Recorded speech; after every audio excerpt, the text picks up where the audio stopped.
The head flight attendant arrived, clearly overwhelmed. What seems to be the issue here? Maya studied the man's profile as he turned to complain again.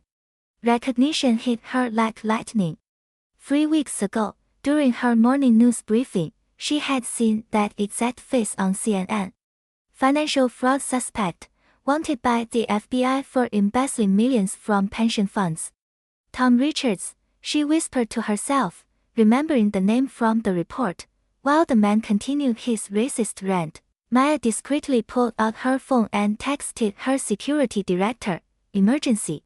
Flight 447, Gate 12. Passenger is Tom Richards, wanted fugitive. Contact authorities immediately. Her phone buzzed back instantly, confirming identity. FBI alerted. Keep him calm. Maya looked up at the head flight attendant. I need to speak with you privately. It's urgent and concerns passenger safety. The flight attendant hesitated, then leaned closer. Maya whispered, that man is a federal fugitive.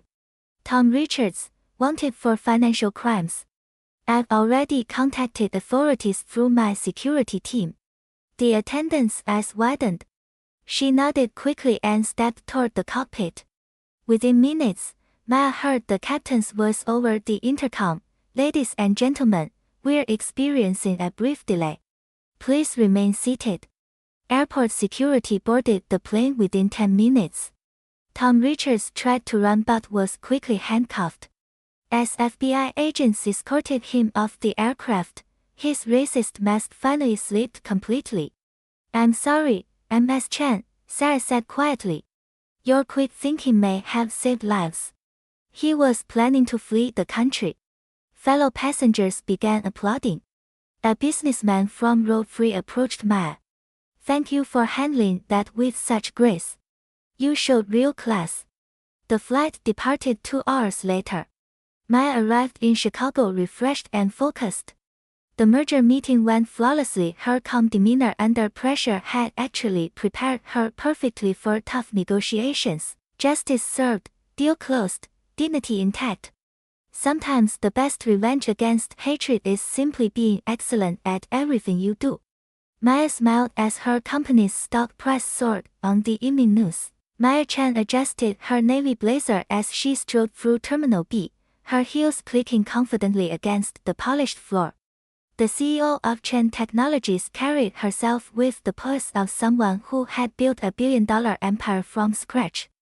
Her leather briefcase contained contracts that would change everything, a merger with global systems that had taken 3 years to negotiate. She glanced at her Rolex.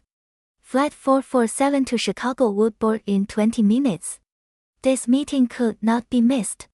The board members were already questioning her leadership after the recent stock dip, and this deal would silence every critic. At Gate 12, Maya settled into a chair near the window, reviewing her presentation one final time. She had prepared for every possible scenario, every potential objection. Her assistant had confirmed her first-class seat 2A, right side, perfect for working during the tour flight. The gate agent announced pre-boarding for premium passengers. Maya stood, smoothed her skirt, and walked toward the gate with unwavering determination. Maya boarded the aircraft and located seat 2A. She placed her briefcase in the overhead compartment and settled in, pulling out her tablet. The leather seat felt familiar. She flew first class on every business trip, a small luxury she had earned through years of 18-hour workdays. Excuse me, miss. A middle-aged white man in a wrinkled polo shirt stood in the aisle, pointing at her seat. I think you're in the wrong section. This is first class. Maya looked up calmly. I'm in the correct seat, sir. This is RA. Look, I don't want any trouble, but there's been some mistake. People like you don't usually sit here. His voice grew louder, attracting attention from nearby passengers. Flight attendant Sarah approached with a forced smile. Is there a problem here? Yes, this woman is in my seat, the man declared confidently. Maya reached for her boarding pass and driver's license. Here's my ticket and identification. As you can see, I'm assigned to seat 2A. The flight attendant barely glanced at the documents. Sir, what's your seat number? I have 15B, but surely there's been an error. She should be back there, not up here. Passengers turned their heads, phones emerging from pockets. Maya felt familiar heat rise in her chest, but kept her voice steady. I purchased this seat legally. I belong exactly where I am. The man's face reddened. This is ridiculous. I demand you move her right now. He slammed his fist against the seat back, making other passengers jump. Sarah shifted uncomfortably. Sir, please lower your voice. Ma'am, perhaps we could find you another seat.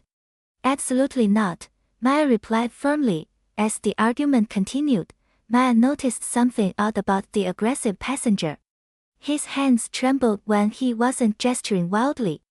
Sweat beaded on his forehead despite the cool cabin temperature. When his phone buzzed, he answered immediately, speaking in hushed, urgent tones.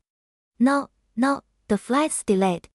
I can't miss this connection, he whispered frantically into the device. Maya's business instincts kicked in. Something felt wrong beyond simple racism. The man kept checking his watch, glancing toward the cockpit, and his leg bounced nervously. His behavior screamed desperation, not just prejudice. The head flight attendant arrived, clearly overwhelmed. What seems to be the issue here?